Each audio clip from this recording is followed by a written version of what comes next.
This program was made possible by the law firm of Zalman and Schnorman, whose practice is limited to personal injury and insurance law.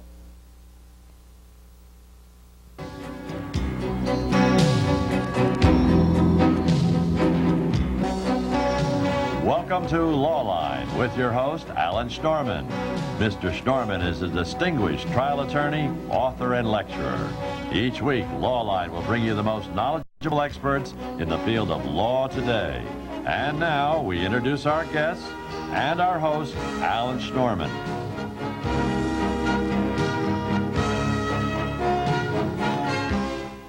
Welcome to Lawline. On September 1st, 1995, Governor George Pataki signed the death penalty into law in New York State. This ended more than 30 years of ban of executions in the state. Today we'll look at some of the problems involved in trying capital cases, including the high cost of prosecuting death penalty cases, the financial drain on the local governments, and the training required for attorneys to be qualified to try death penalty cases. Our guests are Kevin Doyle from the Capital Defender Office and Russell Joyella, Treasurer of the New York State Association of Criminal Defense Lawyers. Hello, Kevin. Hello, Russell. Okay, Hello. Let's find out, what is a capital crime? A capital crime is a crime that's punishable by death. In New York State, typically, those crimes that are now punishable by death consist of a homicide plus some other element that we can call an aggravator. For instance, a murder plus a kidnapping, or a murder plus a robbery, or a murder where the victim is a police officer, or a murder where the defendant has a prior murder conviction, for instance. So those would be murders. So, Russell, if someone just kills somebody, that may not be a capital offense. It would have to be an intentional murder by the defendant and some aggravating factor. When you use the term intentional murder, if it's a depraved indifference and somebody takes a gun and starts shooting off from a roof wildly. No, in New York, under the New York statute, it has to be intentional. Now, under the federal constitutional standards, there's a little wiggle room there. But New York, I think, like most states, has intelligently adopted an intentionality requirement. And just to put this in overall perspective, under the case law of the United States Supreme Court, the death penalty is not supposed to be for just any murder. It's supposed to be for those especially heinous murders, affronts to humanity is the term that they use. Let me get control here. We have somebody who's on top of a building and shooting wildly, and he doesn't care who he hits, what he does, and he may very well kill someone. That may not be a death penalty case? Well, if the person is doing it with the intention of killing somebody, whether or not it's a specific individual, well, then obviously they're going to have a strong argument that it is an intentional killing, although from what you're describing, there seems to be a mental health defense built in. Russell, we just had a case right here in the New York metropolitan area of somebody who was shooting a gun on the Long Island Expressway. People were driving, and literally this guy was taking pot shots. Again, that would not be punishable by death under this law? It wouldn't be punishable by death unless the jury found that he intended to kill someone and found an aggravating factor. He would have to kill more than one person, or he would have to do it for the purposes of a robbery, or theoretically for the purposes of terrorism. I guess that would be one possible aggravating That's right. There factor. are a variety of, I didn't give an exhaustive list. It seems to be a flexible field. Who makes the determination if it's a capital offense? Well, the district attorney decides whether or not he's going to seek an indictment of it as a capital defense. And by that, let's be clear, a district attorney can seek a capital conviction, a murder one conviction, but he might say, I'm not going for a death penalty. I'm going to go for life without parole, because when you're convicted of capital murder in New York State, then the initial two sentences for which you're eligible, it's either life without parole or the death penalty. Now, you are the capital defender. That's correct. That's almost like Morgenthau being the district attorney. Well, I think the state legislature realized that typically, historically, there's been a problem with quality capital defense, that there needed to be a central office which would make use of all the towns throughout the New York bar to ensure quality. And you have attorneys with you who only try death penalty cases. That's correct. Now, this is a new law here in New York State. Do you have any cases now? We are representing two individuals in what could potentially be capital cases. You say potentially. Have they been indicted? There is not an indictment in either case yet. Okay, now I'm confused. I thought the Capital Defender Office only gets involved once they're indicted. No, that's it's when they're incorrect. charged? In fact, when there's a charge of murder 1, or in some instances murder 2. And we have some murder 2s in addition to the 2 cases I mentioned, which could possibly become murder 1s. And there, capital counsel is appointed. But let's be clear about something. Capital counsel wouldn't necessarily be someone from our office. It could be somebody from the private bar who's assigned to act as capital counsel and has been trained and qualified, or somebody from legal aid or neighborhood defender services who's or acting somebody as capital hired, counsel. or somebody hired by the defendant to defend them. This system is premised on the notion that the person is indigent, though chances are Poor. the person charged with a person charged with capital Right. murder typically is poor. The joke is that they call it capital punishment, but it's those without the capital who get the punishment. Is it crimes of passion? Well, I mean, can a crime of passion be indicted as a capital murder? It could be. I don't think that'd be a very strong case. It There has could to be an but- intentional murder with another element that elevates it. That's what I don't understand. Russell, explain to me, what's this other element that will elevate someone, kill somebody? That I understand. I mean, in plain English, it's got to be substantially worse than your average intentional killing. Now, that may sound a little bizarre, but that's the way it's written. Well, that's also what the Constitution mandates by the lights of the United States Supreme Court. You got to be a lawyer to understand this. But again, help me. Give me an example of what elevates a murder to a higher. I'll give you an example. If 3 people go into a bank to rob it, and one customer won't give up the money, so one of the individuals pulls out a gun and murders him, that could be a capital case because you have an intentional killing, he killed him on purpose, plus an aggravating factor, it was during the course of a robbery. Felony murder. No. Now, the other 2 defendants who were in the bank could be guilty of an A2 felony, an A2 homicide, because of felony murder.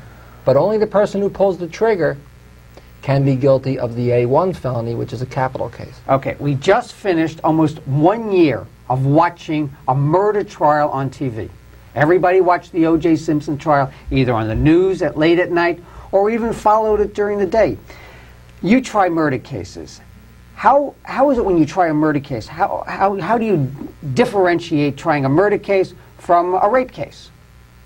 Well, a murder case from a rape case really isn't that much different, except that my experience has been that jurors are always especially attuned to every aspect of a case when the question is murder. Even though in many cases, drug cases for example, the penalties for conviction are just as high as they would be for a murder. As soon as you label something a murder case and the jury knows that if they come out and say guilty, they're saying that person's a murderer, they tend to be very, very attuned to every aspect of the case. But really, the difference between rape and murder in a trial wouldn't be that different.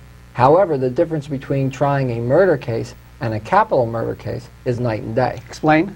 Well, essentially, when a person is put on trial for their life, that first the jury has to make the determination whether they've been proven guilty of capital murder beyond a reasonable doubt. But then the completely different thing they have to do is look at this person's whole life, their whole character, look at not just in light of the crime, but in the totality of their history, and decide whether or not it's sufficient to render them socially dead by putting them in prison for the rest of their life, or whether they have to be made physically dead by being executed. Oh, I didn't realize. Now the jury determines the sentence. That's correct. But imagine how this That works. wasn't the way it was before.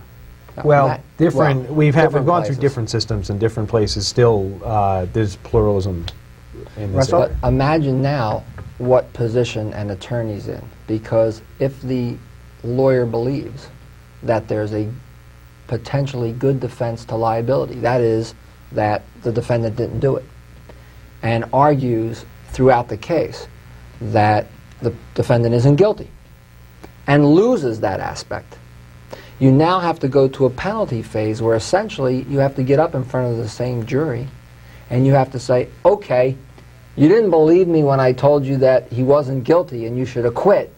Now I'd like you to believe me when I tell you why this person doesn't deserve to die. And in certain cases, that could be almost impossible for a conscientious attorney to be able to do, because the attorney's credibility would be greatly compromised by the fact that on the one hand he said you should acquit because there's a reasonable doubt, and on the other hand he says, well, okay, now that you found him guilty, let me beg for forgiveness. Are you saying there's a flaw in the law? Well, I think that that's a significant problem. The law, interestingly, provides a mechanism to solve that problem, but no one knows how it will be used.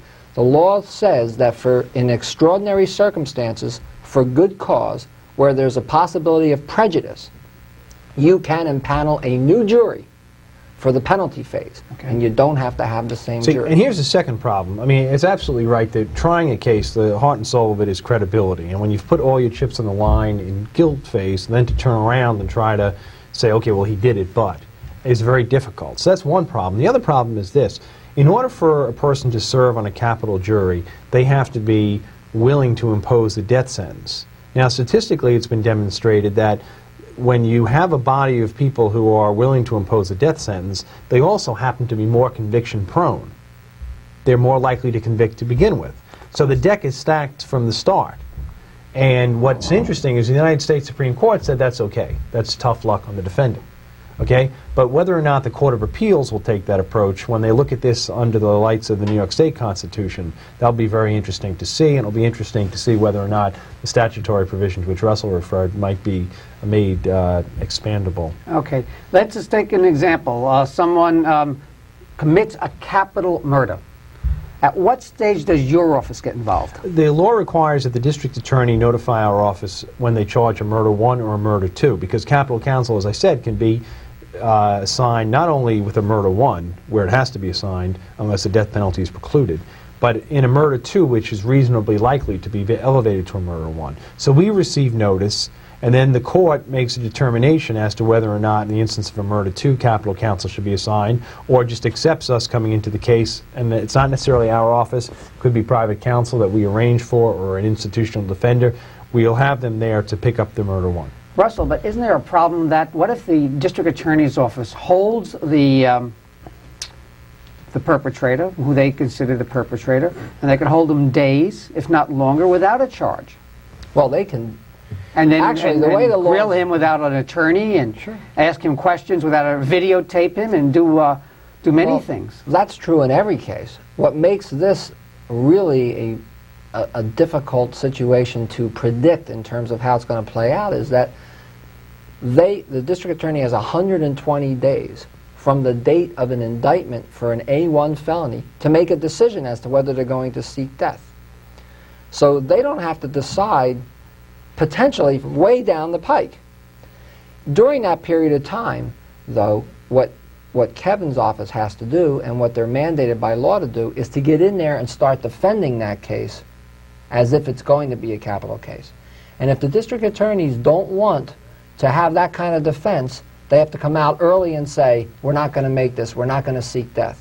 And if they don't do that, then that defendant has a right to a capital defender, which in the system that we're in New York is going to make a big difference. Kevin, can you just go down there, if you read about or you hear about a person who committed or is accused of committing a capital offense, can you go down there to the jail, to the DA's office and says, I want to speak to this man?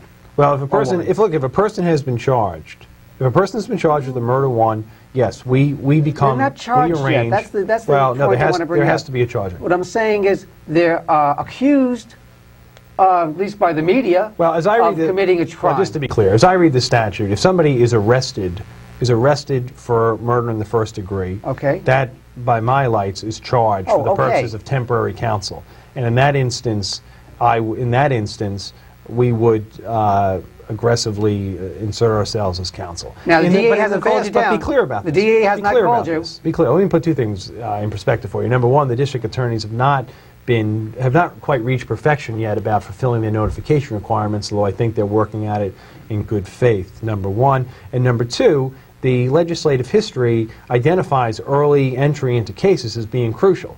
So if the person is charged with a murder 1, we become their counsel. The guy is in the police station, he's being grilled by 3 police officers, and then all of a sudden you show up, you haven't been called by him, and they said, well, have you been retained counsel?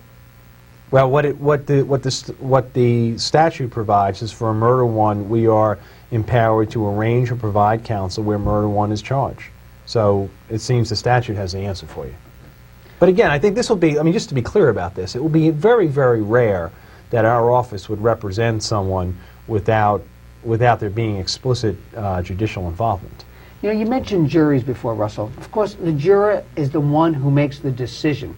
We're going to take a break now, but right after that, I want to find out, what juror do you want on your panel on a capital case? You're watching Lawline. We're taking a break now. I'm Alan Schnorman, your host. Stay with us.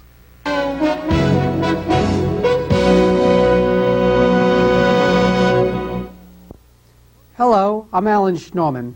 Most of you know me as the host of Lawline, where I interview the most knowledgeable attorneys in the field of law today. So I understand the importance of choosing the right attorney to represent you. With so many law firms to choose from in personal injury law, how do you know who to call? At my firm, Zalman & Schnorman, we fight for the rights of accident victims. If you have been hurt in an accident of any kind, including construction accidents, you may be entitled to a substantial money award for your pain and suffering. Don't try to evaluate your case yourself. Call us at 1-800-LAWLINE for a free consultation. If you are too injured to come to our office, we will come to you. We get paid only when your case is settled or won.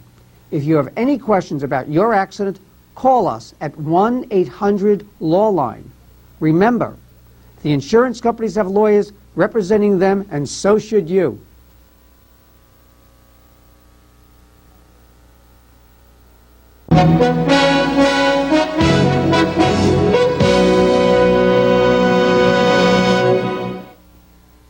Hello, you're watching Lawline. I'm Alan Schnorman, your host.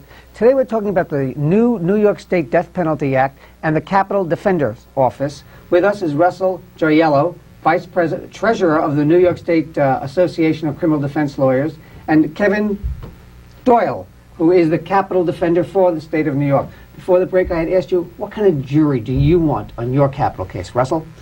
Well, the first thing I want is a juror who's smart enough to say that even if they don't believe in the death penalty, they will follow the law that the judge gives them and make an honest decision as to whether it's appropriate in the case.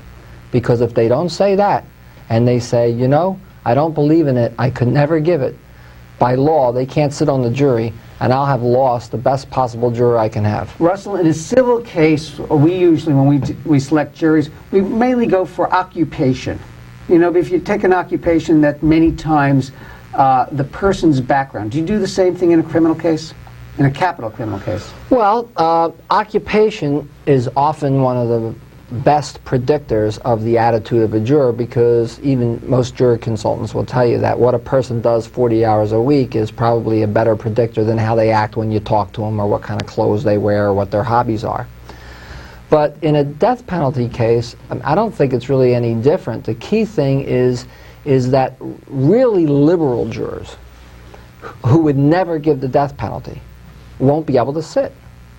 I think that's very unfair, and I think we could argue under the statute that that's not appropriate. Would you want a woman as opposed to a man, or an older person as opposed to a younger person? I don't know about age, Kevin. What's the experience of on that? There's one argument that that younger people will be of a more liberal temperament and be less vindictive. There's another school of thought that says the closer you are to your own demise, the more conscious you are of the need for mercy. I think the most important, or one of the most important things you want in a juror is you want people who understand that life without parole is a reality. I mean, one thing I encountered repeatedly in my capital work for 5.5 years in Alabama was that individuals voted for death because they just didn't believe that a such thing as life without parole existed. And yeah, it's because, you know, they read every week on the National Enquirer's front page that Charles Manson's going to be, you know, paroled and made vice president or something. And I think you need people who are sober, who are realistic, and also who reflect on the sort of the cost of exercising the death penalty in our society, who'll ask themselves whether or not it's not enough to incapacitate a person by putting them in prison, whether or not it doesn't denigrate ourselves morally by leveling a death penalty when it's not necessary. Kevin, you defend people who are accused of murders and That's right. plus. Certainly that's a unique part of the law. You know, what is it like dealing with people who are accused of murders? I mean, how do they feel? Give us some insight. I think without being at all sentimental about it. I mean, actually, I'm the son of a police officer, so I'm not given to being a bleeding heart. But without being sentimental, I think that pretty quickly you learn that you can't reduce individuals just to their crime. There's more to people's life than just the few moments that brought them to the docket as a capital case. And I think when you study, and this is the challenge of doing capital work, when you look at the person's life as a whole, I think that almost invariably you can see the things that brought them to where they are. Their environmental background, where they grew up. Absolutely. You see that. I'll tell you, if I had ever met a capital defendant who had anything approximating a good childhood, I would just be amazed. I mean, the cliche there, but for the grace of God. I mean, that takes on a whole new meaning once you've begun to look at these people as human beings. And this is not to say that we shouldn't keep them in prison. It is to say that we should think long and hard about whether or not we want to exercise a retributive justice which takes their life when you're looking at them, in the calm of having studied their whole life and seen what brought them to where they are. Russell, you're a private attorney. My audience is always interested in money. It's been estimated that the prosecution in the O.J. Simpson case spent in excess of $7 million. It's also estimated that probably a like sum was spent by O.J. Simpson, if not more. I mean, what do you charge to defend a capital case? I don't think there's any way you could. I don't think there's going to be any cases in New York, or maybe one, if there are enough cases, maybe one or two here or there, where any private person can pay the fee in a capital case. That's what I'm asking. How much it is for to get an experienced attorney to devote with months, if not like in the O.J. Simpson case, which I'm sure is unusual, almost a year of a practice. I mean, what does that cost? I mean, if somebody was actually paying the freight, I mean, you're usually talking $500 to $1 million for a case. If somebody was actually paying for it, I don't think that private defense lawyers who want to do death penalty work, including someone like me, have any expectation of getting paid privately to do it. It's not something you do for money. I think that's right. From what I've observed in the private bar, I think that they realize that there's a moral significance to this work and that it's really the most important and challenging work they'll do, and they're certainly not into it for the buck, although on the other hand they can't afford to go broke while they have a case. But wait a minute, I think the O.J. Simpson case actually is an interesting point of departure, because I'd say two things. No matter how you feel about either the verdict or how it was reached, no matter what you think about that, I think you would grant that the scrutiny the scientific evidence received was completely appropriate and probably will redound to the benefit of forensic science generally, because I think there'll be less sloppiness. So I think all those resources were appropriate for that case, number one. Again, this is without regard to how it came out. Number two, think about, he had to spend, let's say, however many millions I'm sure of it was dollars, millions. whatever it was. He would have had to have spent twice that much if it was a capital case, because then they would have had to have been preparing for a penalty phase.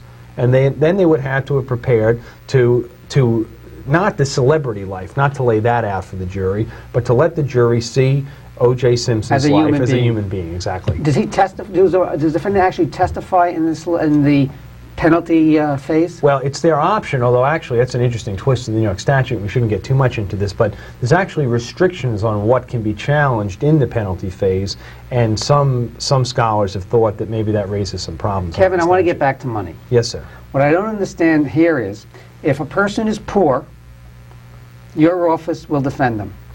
Well, or something of that nature. If the person's unable to afford a capital defense, and you see, it's interesting, the way the statute is worded, I don't think it only contemplates there being counsel provided for somebody who's stone broke. Well, you use the term indigent. If I did, then I ought not have, because it's not just indigent folks. It's also, for a person who's of a middle-class background, who's facing a capital murder charge, is not able to pay for a capital defense, and that person, if the court follows the statute, will certainly be provided counsel. Now, maybe in some instances there'll be collaboration between assigned counsel and retained counsel. That's a possibility. Or there may be times when private counsel comes into a case, works for 3 or 4 months, defendant totally runs out of money, and then they will be assigned, and it will be paid by the state, which happens in federal court Russell, quite often. You're defending a defendant in a capital case, you lose it,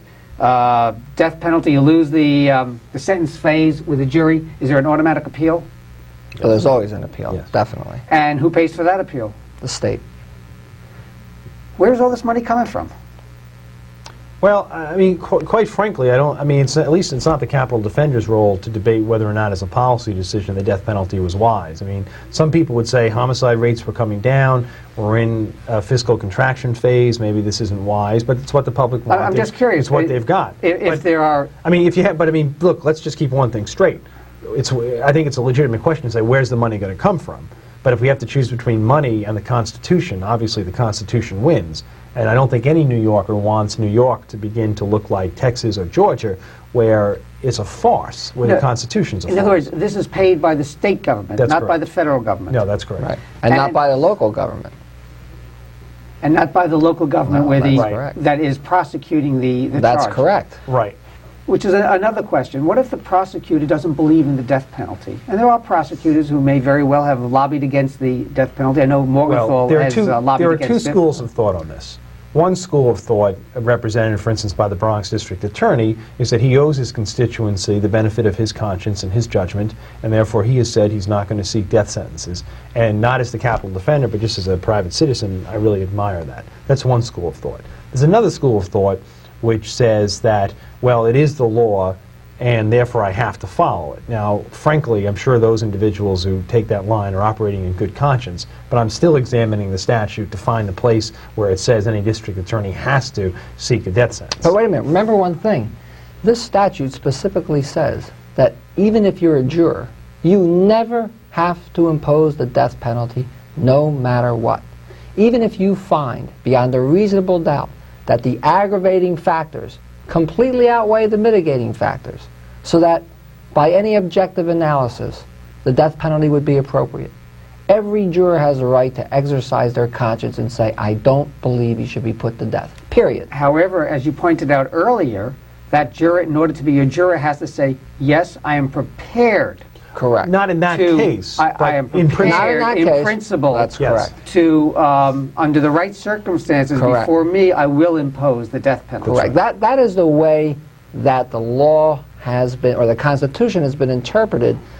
I'm still not so sure how our statute's going to be interpreted, but that's certainly Also, one we should interpretation. we should clarify something. Just as the juror who is categorically opposed to the death penalty always, just as that person's kept off the jury, so too the person who says that I would impose the death penalty in every capital case, that person also is not allowed to sit. Kevin, just as a taxpayer, so I know what's coming here, what is your estimate? Now, you're also part administrator of the office. You're the capital defender. That's right. What do you estimate from the inception of your office being retained on the case right through appeal? What is that normally? I'm sure you must have some sort of budget line. Well, I would guess, I don't want to get bogged down in specific Well, for a figures. general Certainly, number. an individual case will run into hundreds and hundreds of thousands of dollars. Now, let me make a couple of points. I mean, plainly, the statute contemplates making use of the talents of all parts of the bar, but historically, offices such as our own have been the most cost-effective in providing capital counsel. And the other thing is, remember, I mean, at the beginning of a statute, there are a lot of legal issues that have to be explored and set out, and it's very difficult to say what the cost of a case is now as opposed to what it will be in a few years. Statistically, how many cases are you gearing up for once the system is set in place? Well, actually, there were projections before the law went into effect. There were Quickly? projections which they differed by several fold. I mean, from 50 to 200 Per year. And right, but part of Russell the good thing. Joyella, thank you very much for appearing on Law Line. I'm welcome. sorry, Kevin, we'll have to have you Next back on time. to finish. All right. Kevin O'Doyle, thank you very much for appearing on Law Line. And as always, this is Alan Schnorman, and thank you for watching Law Line.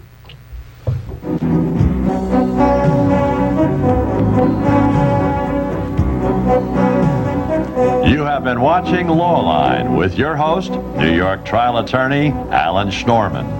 Mr. Schnorman will be back with you next week at the same time. If you have any questions about this week's program, please write to Lawline, 63 Wall Street, New York, New York, 10005, or call area code 212-432-9111.